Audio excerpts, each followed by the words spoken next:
ஆஞ்சநேயனுக்கு இவ்வளவு சிறப்பு, ஆஞ்சநேயனுக்கு அவ்வளவு அருள் நலம்.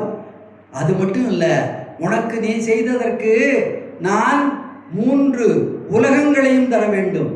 3 உலகத்தை பின்னால் சொல்லுவா, 3 உலகங்களை பரிசாக கொடுத்தாலும் நீ செய்வதற்கு ஈடாகாது. என்னால் என்ன முடியும்னா உன்னுடைய திருவடிகளை என் தலையினால் தொழத்தகும். யார் சொல்றா? மகாலட்சுமி ஆஞ்சநேயனை பார்த்து சொல்றா.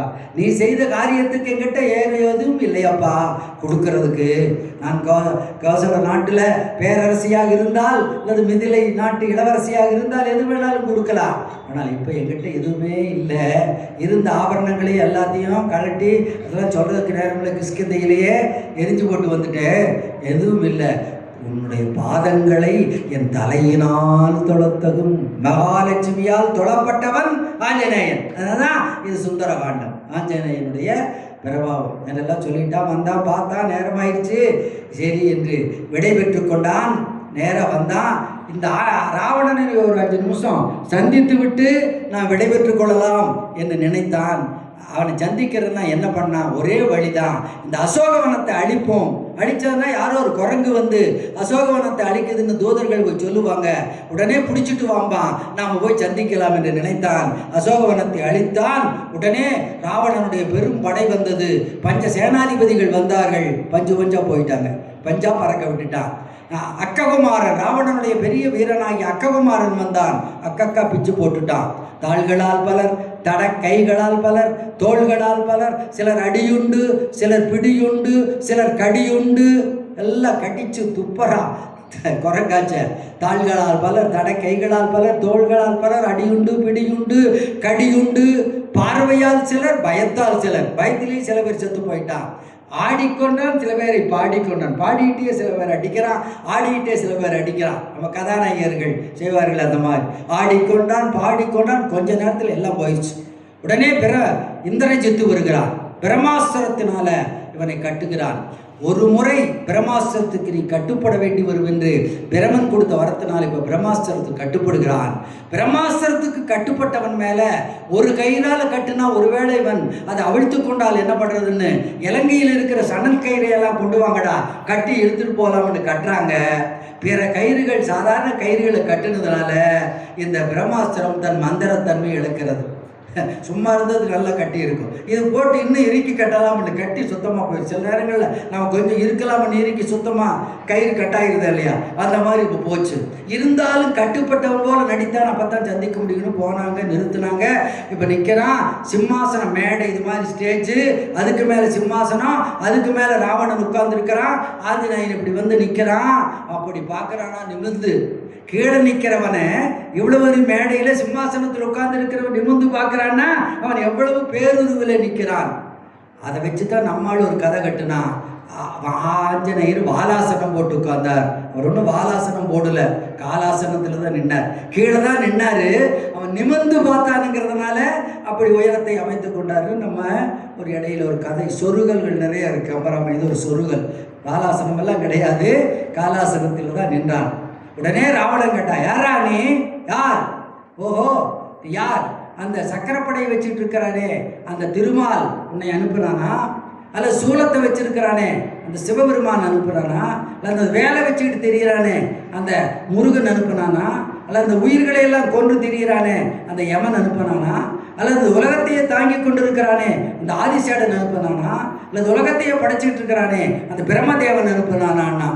எல்லா சாமி பட்டியலும் சொன்னான். உடனே ஆஞ்சநேயன் சொன்னான், இந்த மாதிரி சாதாரண ஆட்கள் கிட்டலாம் நான் வேலை செய்ய மாட்டேன். இந்த மாதிரி சாதாரண ஆட்கள் கிட்ட நான் வேலை செய்ய மாட்டேன்னா யாரு? திருமால், சிவ, பிரம்மா, ஆதிசேட, யம. நினைச்சு பாருங்க, இவங்கெல்லாம் சாதாரண. இவங்ககிட்ட எல்லாம் உடனே இவர்கள்கிட்டயே வேலை செய்யாம இவங்களுக்கு மேல யாரா இருக்கிறான்னா மூலமும் நடுவும் ஈரும் இல்லாதோர் மும்மைத்தாய காலமும் கணக்கும் நீத்த காரணன் கைவில் ஏந்தி சூலமும் திகிரி சங்கும் ஆலமும் தொல்லை மலரும் வெள்ளி பொறுப்பும் விட்டு அயோத்தி வந்தான். அன்னவருக்கு அடிமை செய்வேன் நாமமும் மனுமன் என்றான். மூவரும் ஒருவராம் ஒருத்தி. பிரம்மா, சிவன், விஷ்ணு எல்லாம் சேர்ந்து இப்போ நாங்கள் ஒருத்தனா ராமனா ஒருத்தன் வந்திருக்கிறான், அவனுடைய தூதனாக வந்திருக்கிறேன்னா. இந்த பாட்டுக்கு விளக்கம் சொன்னால் ரொம்ப நேரம் ஆயிரும். இந்த ஒரு பொருளுக்கு 3 தன்மைகள் உண்டு, முதல் இடை நடு. 3 தன் மூலமும் நடுவும் ஈருமில்லதோர் மும்மைத்தாய. நமக்கெல்லாம் கால கணக்குகள் உண்டு. இறந்த காலத்தில் இருந்தான், நிகழ்காலத்தில் இருக்கின்றான், எதிர்காலத்தில் இருப்பான். கால பரிமாணங்கள் உண்டு. அவன் காலத்தை கடந்தவன், எல்லா காலங்களிலும் இருப்பவன். காலத்தை வென்றவன் நீ அப்படிங்கிறானே, பரம்பொருள் தான் காலத்தை வென்றவன். மும்மையும் நடுவும் ஈருமில்லதோர் மும்மைத்தாய காலமும் கணக்கும் நீத்த காரணன் கைவில் ஏந்தி சூலமும் திகிரி. சூலம் சிவனுக்குரியது, திகிரி சங்கு சக்கரம் பெருமாளுக்குரியது, கரகம் பிரமனுக்குரியது. இதையெல்லாம் விட்டுட்டு தான் படுத்திருக்கிற ஆலந்தளிர் திருமாலுக்குரியது, ஆலிலையில் பள்ளி கொண்டவன். வெள்ளி பொறுப்பு சிவனுக்குரியது, செந்தாமரை மலர் பிரமனுக்குரியது. அதையெல்லாம் விட்டுட்டு இப்போ 3 பேரும் சேர்ந்து ராமனா வந்திருக்கிறான், அவனுக்கு நான் அடிமை அப்படின்னா. மூவரும் ஒருவனா மூர்த்தி அப்படின்னா. சரி, எதுக்கு வந்தேன்னா சீதாதேவியை கண்டுபிடிப்பதற்கு அந்த வாலியின் மகனாகிய அங்கதன் தலைமையிலே நான் வந்து. வாலின்னு கேட்டவுடனே வாலி நல்லா இருக்கிறான் அண்ணா. வாலி ஒரே அம்பால அவன் போயிட்டானா. வாலியும் போயிட்டான், அவன் வாலும் போயிருச்சு, பயப்படாதுன்னா. ஏன்னா அந்த வால் தான் நேற்று பார்த்தோம், கட்டி கொண்டு வந்து அங்கதனுக்கு போட்டு மிதிக்க வச்சது.